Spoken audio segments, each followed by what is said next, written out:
Hello and welcome to What Culture Wrestling. Myself, Andrew Pollard. I hope you're good. I hope you're well. And as you can see today, I am joined by a very special guest, a two-time TNA Knockouts Tag Team Champion, the Wild Child herself, Jody Threat. How are you, Jody? I'm good. I'm good. I'm like looking at your background. You got a lot of interesting books happening. Hmm. There's a few things in there. Yeah, there's a few little bits and bobs are dotted around. Some wrestling stuff, some general comic stuff, some film stuff, a lot of Kevin Smith stuff. Just a collection of goodies, I guess. I Now, love it. yeah, of course, we have TNA Turning Point coming up on Friday, November the 14th, which is followed by Final Resolution on the 5th of December, which you can watch along with all other TNA content on TNA Plus streaming service, available here in the UK for £9.99 per month or 99.99 per year. And also, as well, there's the free tier that gives away a little bit of goodies, but not too much. Now, I think to start with, because TNA is in such a big year at the moment, such a successful period. Obviously, Slammiversary broke the North American record with, I think, 7,600 people. Then Bound for Glory goes and beats that record with getting on for nearly 8,000 people. I think it's, well, I've got it here, 7,794 people. A record Hmm. North American crowd for TNA. You were there in Gia Miller's corner. She took on the nefarious Tessa Blanchard. Obviously, you had to get physical yourself a little bit, but how was that to be in that, like I said, nearly 8,000 people? That's massive. It's a beautiful thing, being with the company now, in like ending my third year, being able to ride the wave of like the crowd growing and to actually have like a moment with the big crowd. It's kind of emotional, like it feels like the work you're putting in is being rewarded. And not to mention like a crowd, you're going to have energy, but when you have that many people packed into that space, the energy is unmatchable. Yeah, So it's crazy to say, and then you kind of like look ahead, like what will be the next one that tops that, the tops Bound for Glory in terms of the crowd and the spectacle, yeah. and the buzz. I mean, coming out of that as well, there is still a little bit there, still with Tessa and Victoria Crawford, of course. What was it phrased as the royal quarters that came into to play there as Tessa got the win. So I guess there's a little bit more there to come from yourself and Gia and maybe Tessa and Victoria Crawford. Who knows? Yeah, no, and I'm ready. Gia is my girl. I have her back. I take it very seriously when people mess with my friends. So let's see what they have to bring moving forward. As you mentioned, we have a few more weeks of TV before the end of the year. And we're ready. We're ready. I know Gia's training. I'm training. I'm always ready. Tubes up. Let's go. I'm ready to pop Victoria right in the face if she comes even an inch close to me. Yeah, so hope we Yeah. get to see each other in the ring. Otherwise, I guess I'll see you in the locker room. Oof. And as you kind of mentioned there about people getting close to your friends, a good friend of yours, Dani Luna, Spitfire, forced to go their separate ways early this year, under siege, losing to the Elegance brand. But together yourself in the two reigns, 238 days as the Knockouts tag champs in total. And obviously you wrestle each other in Rev Pro and Progress years ago. I believe you might even have been Dani's first TNA match. So how much fun was Mhm. it to team with her? And also because she's fantastic yourself, but fantastic. But how far can Dani Luna go? Uh, there's a lot in there. So Dani Luna is one of my best friends in the whole wide world. Literally, she lives in the UK. I live in North America, so one of my best friends in the whole wide world. So to be able to go on that journey with her was super awesome because we're obviously experiencing what it is you're supposed to see on screen, but we're also experiencing our own emotions together and traveling together. Sometimes it's really hard on the road, and to be able to have someone there by your side by default, someone that you love so dearly, and to be able to work through things and have that comfort of that person, I think. We were both very lucky to have that, and I cherish that forever. Obviously, things happen and you have to pivot. And maybe she's a little cranky. Maybe she did not eat her breakfast, and she's decided to make some horrible decisions and do some not so nice things. And now it's time for us to go our separate ways. For her to have her run. Um, in my opinion, even though she's not being so nice right now, it doesn't take away from the fact that she is one of the most talented wrestlers in the world. I think one of the most underrated. And I love a good underrated wrestler because when they get that stage, the world could finally see what they're capable of for us that already know. So I'm excited for the world to discover. what I already know about Dani Luna, and I'm sure she'll have her shot at that main title, the TNA Knockouts Championship, and who knows, maybe she'll get it, and I'm gonna have to chase her down for it, or maybe I will get it first, and she's gonna have to chase me down for it. Regardless, I'm very excited for her to show off what she's capable of. Yeah, and you two guys are always great together, whether that's as opponents or as a team. So hopefully, there's a lot more to come with that over the next couple of years. Also, just sticking with a British theme as well, because you've had your latest episode. I should probably plug the YouTube channel, Wild Child Experience, the bumps and bites, Yay. which was that Yes. was a lot of fun. Which yourself kind of looking at New York and about the culture there, the food, as well as independent wrestling, and also it was Slammiversary weekend at one point in time where Hmm. the youngest in charge, Leon Slater, had his big moment. Yes. You two seem to have quite the connection there. Again, with Leon, just he seems from such an underdog and still only 21, which is ridiculous. Insane to think about, isn't it? Yeah, it's crazy. But he, like Dani, seems their position ready to be one of the big faces of TNA if he's not already. And again, the history that TNA has with the UK. How excited are you to see what Leon Slater is going to bring to the table? Again, just like Dani Luna, someone that was underrated for a long time, and the world is just starting to see what he's capable of. We all love to see it. It's a good story, naturally, with just how young he is and where he came from, and his true, authentic story. And I think with more confidence and more opportunities, he's just going to get better and better and better. And I think that he is going to change. He's going to be one of the game changers of pro wrestling. He's going to be one of the ones. Well, he obviously has gone down in history as being the youngest to win that X Division championship, but I think he's going to push the art to new limits, things that maybe we've never even thought. So I'm getting goosebumps thinking about it. I just love pro wrestling so much, and it's very neat to share a locker room with one of those game changers and to be able to know him on a personal level too. He's a lovely human being. Yeah, he terrifies me when I watch him, especially in the big matches where it's like, "Come on, dude, don't do something crazy," and he does something Sweating crazy. profusely. Yeah, and he pulls it off. It's like, now that's it, calm down for a He bit. might But be an alien. All I'm saying, he might not be human. we mentioned then bumps and bites, which, like I said, was Yes. a lot of fun. I don't know. That's also on Fight Network as well, I believe. Is Yeah, this yeah, yeah. just is this one of one? Is it a pilot of sorts, or are there more planned? Because I just thought it was so refreshing, and you came across so well in that, and the narration, the hosting, the presence. It was a grand old time. Go and check that out if you haven't already. That was a lot of Yeah, fun. please. Thank you for watching. That's like a bit of a passion project that myself and a producer named George Barbosa have been working on our own time. We're doing like a lot, like, unfortunately, we are in an era where social media needs to be included in pro wrestling. So, what you're seeing is a accumulation of like 2 years of trying to figure out content to create that can be engaging for people to understand who Jody Threat is. Not just like, we know that I could fight you in the ring, but like, what is my personality? How can people get to know me, especially with like, I'm in my third year of my first TV contract. So sure, the indies know who I am, but the people that are TV watchers of wrestling maybe don't know.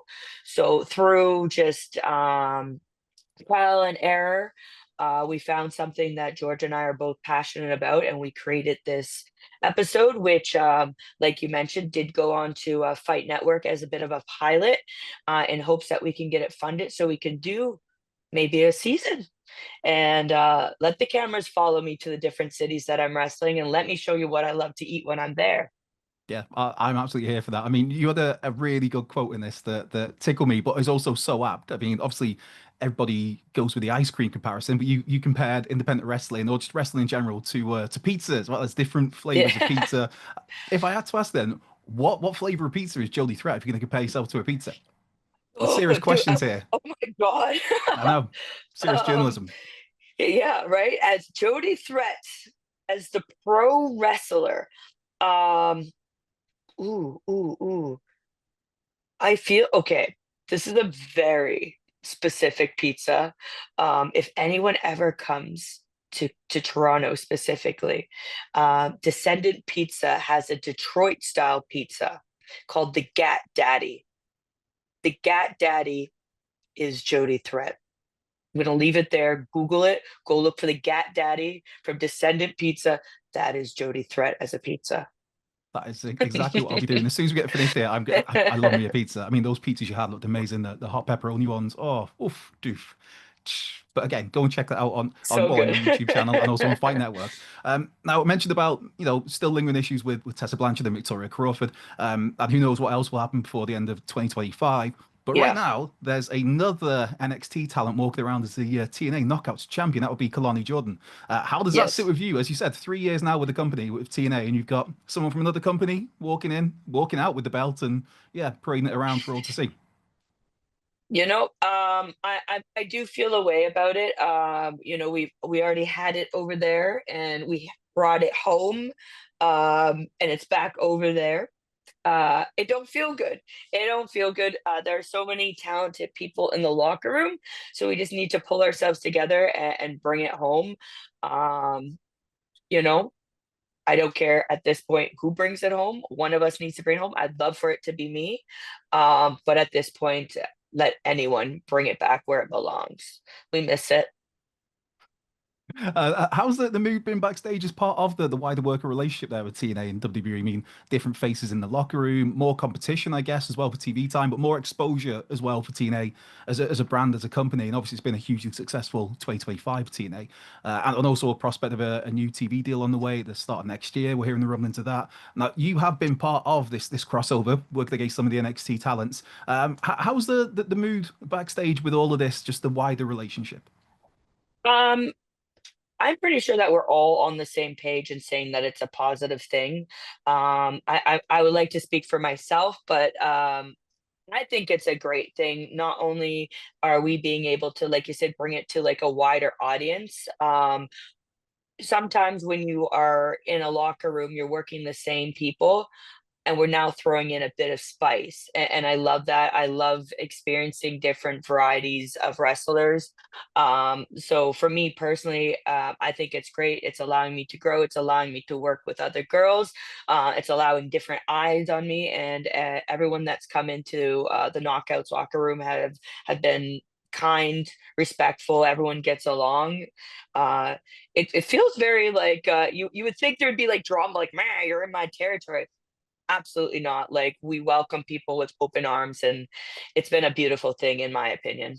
Yeah, obviously TNA is very close to your heart these days. As I said, 3 years there with the company. Another promotion close to your heart, Winnipeg Pro Wrestling as well, a former two-time WPW Women's Champion. And also, there was a lot of talk recently as well. Mercedes Moné, obviously going up there, becoming 12 belts. Moné, that's easy for me to say. Defeating yourself for that title. Now, Yes. how, I mean, looking into the card, I think it was around about 1,600 people there, which is a big crowd. Yeah, I for saw an an indie, interview. absolutely. Yeah, exactly. I saw an interview with WPW co-owner Devin Bray. I think it might have been the guys at Post Wrestling was talking to. He do a great job where he talked about the extra eyes that Mercedes brings and all the positives. How was it for you, obviously having worked WPW so many times before, to then be on the other side of that where you're the champion and just seeing the eyes that come with that as well? um I think that that situation was such a beautiful thing, just story wise, business wise, my development wise. I've been their big baby face since like the beginning. I was their first women's champion. um that company positioned me in a spot where like I'm seen as like the face of the company. And so to be in a situation where we're doing the biggest show of the year with the biggest attendance that they've ever drawn, with someone with like millions of followers, like not thousands, millions of followers, bringing that attention to a company that has worked so hard for so long with such integrity is such a great thing. Also, when you have someone with that star power coming into a company, sometimes they overshine those that are local. And although maybe they aren't the good guy and are trying to elicit boos, they might get cheers. But because of the loyalty of the WPW fans, they had my back the whole time cheering. So we were able to really tell a very cool story and in the way that we wanted it to. Like that outsider came in, she got booed, even though she millions of followers and with such a crazy resume in wrestling. But those fans just being so loyal to me, making sure that she knew she knew she wasn't going to get those cheers. And if you haven't watched it, like I would love for anyone to watch it because I'm very proud of the match and I'm very proud of WPW and what they built and what we were able to create there. And I won't give away the ending, but even